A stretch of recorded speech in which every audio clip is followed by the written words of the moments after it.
மார்பு வீங்கக்கூடும்.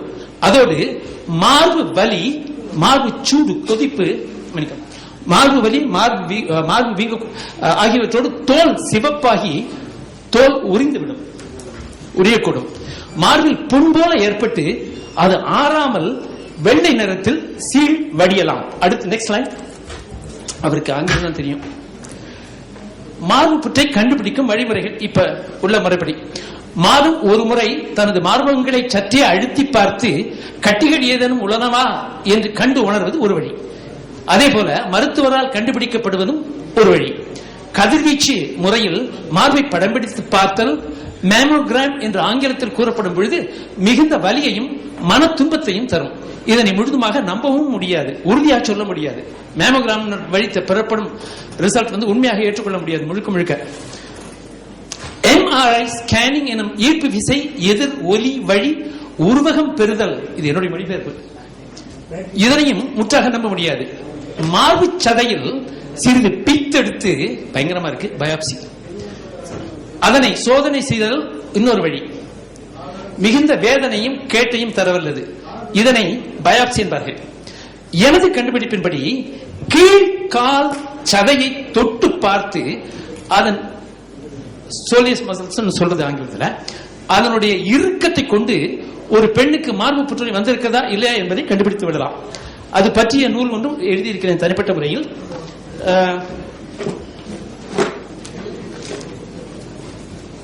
இது போல காலை தொட்டு பார்த்தாலே கிட்டத்தட்ட தெரிந்துவிடும் பெரும்பகுதி. அதாவது மேமோகிராமில் எவ்வளவு உறுதியாக சொல்ல முடிகிறதோ அல்லது உறுதி குறைவாக சொல்ல முடிகிறதோ அதற்கு நிகராக இதையும் சொல்ல முடியும்.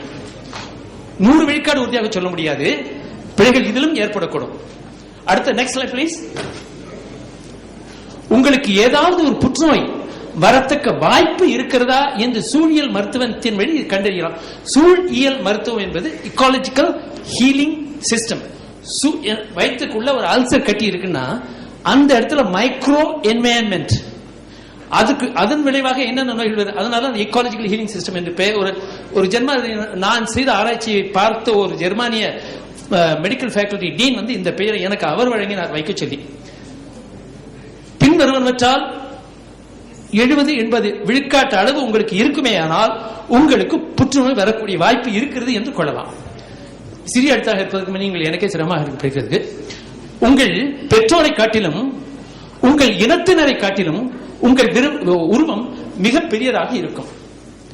2, கடுமையான உடற்பயிற்சி செய்யாமலேயே உங்கள் உடல் மிகவும் திடகாத்திரமாக, சதைகள் யாவும் இறுக்கமாக இருக்கும், எங்கு தொட்டு நோக்கினாலும் இறுக்கமாக இருக்கும்.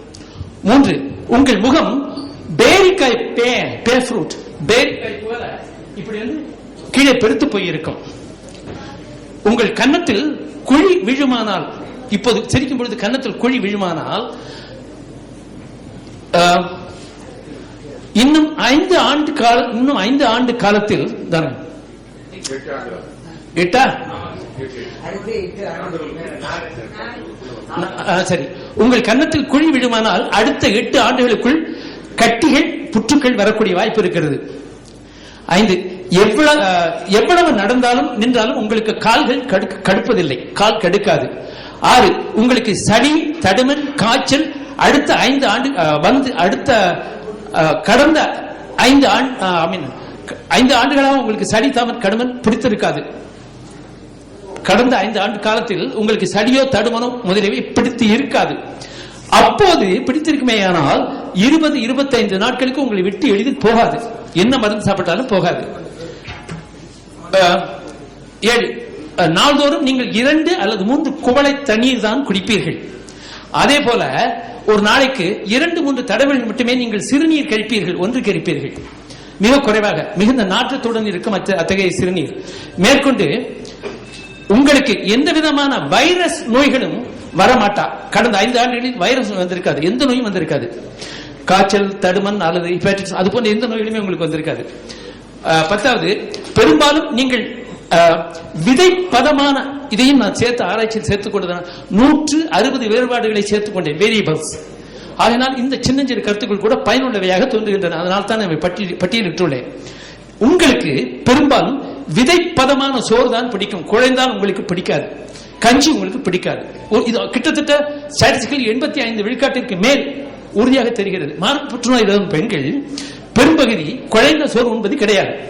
பிடித்த மோர் அடுத்தது உண்ணும் போதும் மற்ற நேரங்களிலும் கூட தண்ணீர் குடிக்க மாட்டீர்கள். உங்கள் உடம்பிலும் கை பாதங்களிலும் மிக அதிகமாக வியர்க்கும். உறங்கும் போது காற்றாடியை மிகுந்த வேகத்தில் வைத்தே உறங்குகிறீர்கள். பழங்களை நீங்கள் விரும்பி உண்ண மாட்டீர்கள். உங்களுக்கு புளிப்பு சுவை பிடிக்காது. இனிப்பும் உப்பும் கூட குறைத்துத்தான் பயன்படுத்துகிறீர்கள். சாக்லேட், ஐஸ்கிரீம், கெட்டிப்பால், சப்பாத்தி, கேக், சாக்லேட் பானங்கள், நிலக்கடலை போன்றவை உங்களுக்கு அதிகம் பிடிக்கும். ஏதாவது ஒரு வகை கொசு மருந்தை நீங்கள் கண்டிப்பாக பயன்படுத்துகிறீர்கள். உங்கள் உடம்பு வியர்வை நாற்றத்தை மிகுதியாக கொண்டிருக்கும். காதுகளில் குறும்பி, மூக்கினில் அசடு, கண்களில் காலையில் எழுந்தவுடன் கோழை, தலையில் மீன் செதைகள் போன்ற பொடுகு, தொப்புளில் நாற்றமிகு பிசுபிசுப்பு, பிறப்பு உறுப்பில் வெள்ளைப்படுதல், நாக்கில் மிகுதியாக ஊத்தை முதலியன யாவும் நிச்சயமாக இருக்கும். உங்களுக்கு முதுகு வலிக்கும். நெக்ஸ்ட்ல ப்ளீஸ். நெக்ஸ்ட்.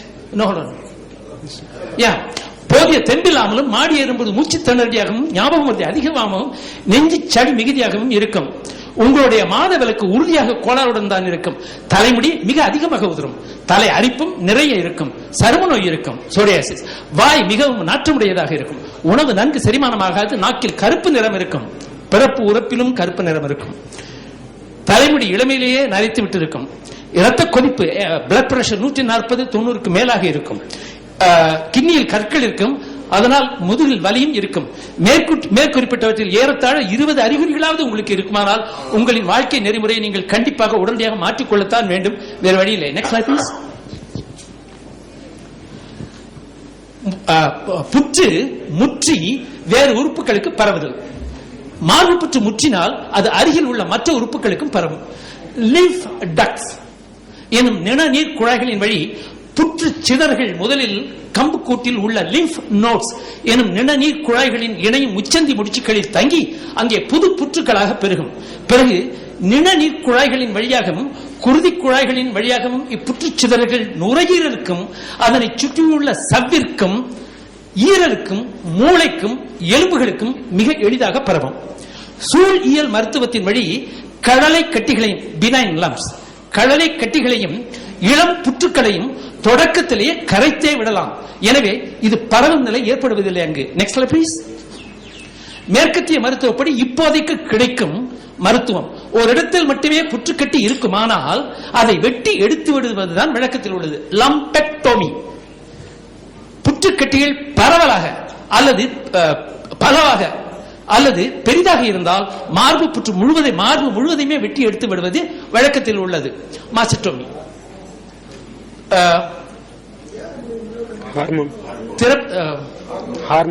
ஹார்மோன் தெரப்பி எனும் இயக்க நீர் மருத்துவம், கீமோதெரப்பி எனும் நச்சு மருத்துவம், ரேடியேஷன் தெரப்பி எனும் கதிர்வீச்சு மருத்துவம் முதலியனவும் உள்ளன.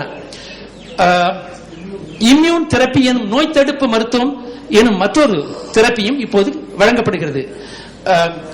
இன்டர்ஸ்டீஷியல் செல்களுக்கு இடையில் உள்ள இன்டர்ஸ்டீஷியல் லேசர் தெர்மோதெரப்பி எனும் தெரப்பியும் இப்போது கிடைக்கிறது.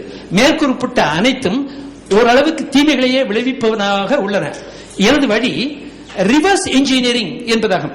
இது வாழும் முறையை இளம் பருவத்தில் உள்ளது போல நெறிப்படுத்துதலாகும். Next please. இது பாருங்கள், நான் முதல்ல சொன்னா இல்ல கொஞ்சம் போல சீல் மாதிரி வெள்ளையாக வடியும் என்று.